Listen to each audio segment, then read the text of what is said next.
2. Welcome back. Time now is 8:40. Dressing up and trick-or-treating for candy are fun activities we'll probably do later today. And to keep that fun going, health officials want you and your keiki to stay safe. Lynn Scully from Queens North Hawaii Community Hospital on Hawaii Island joins us today to explain how. Good morning, Lynn. Thank you so much. I love your costume. You are a really cute cowgirl. Thank you. Thank you for having us here this morning. Yeah, absolutely. So let's get into it. How can your keiki stay safe, and what are the best costume options for them? In picking a costume, there are a few important factors. The first would be to avoid dark colors if possible.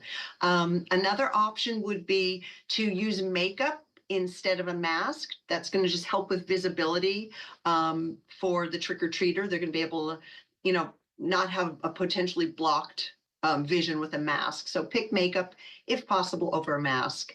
You want to make sure the costume is comfortable and not restrictive, and that the fabric is a fireproof or fire retardant fabric. And finally, a really simple tip would be to add some reflective tape to the costume.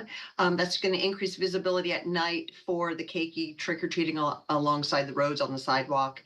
And that's really easy to do. There's sticky reflective tape that you can just put on, very simply available, at your local hardware store or, pretty much anywhere. Simple trick to increase visibility. Yeah, that's right. That's right. And that's the most important, right? To be visible as much as possible, right, especially when we're in the dark.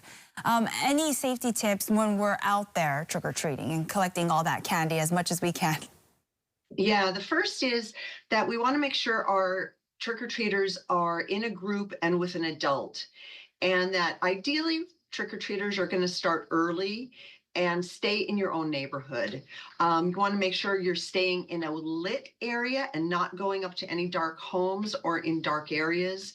And certainly carrying a flashlight as well as a phone if possible, and or a light stick. Those are great things to increase visibility. And number one tip, never enter a home, even if the trick-or-treaters are in a group. Never go in a home.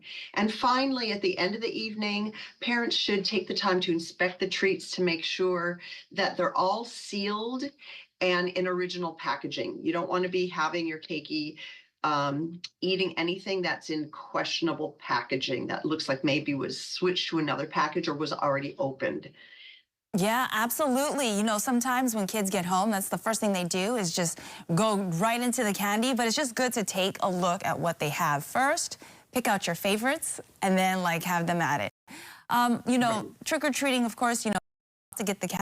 Of course, there's people that stay home to deliver the candy. So any safety tips for the people at home delivering the goods?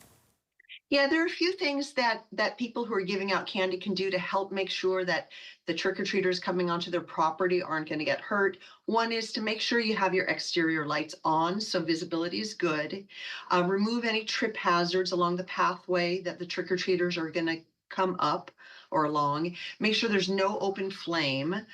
We don't want costumes catching on fire. And then finally, if you have a really maybe rambunctious dog, want to secure the dog so the dog is not adding to the potential hazard of the trick-or-treaters on your property.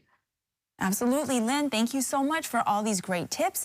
Like you said, visibility is the name of the game. So definitely everyone stay safe out there and be as visible as possible. Right. And finally, if you see something suspicious, say something and call 911. Thank you very much.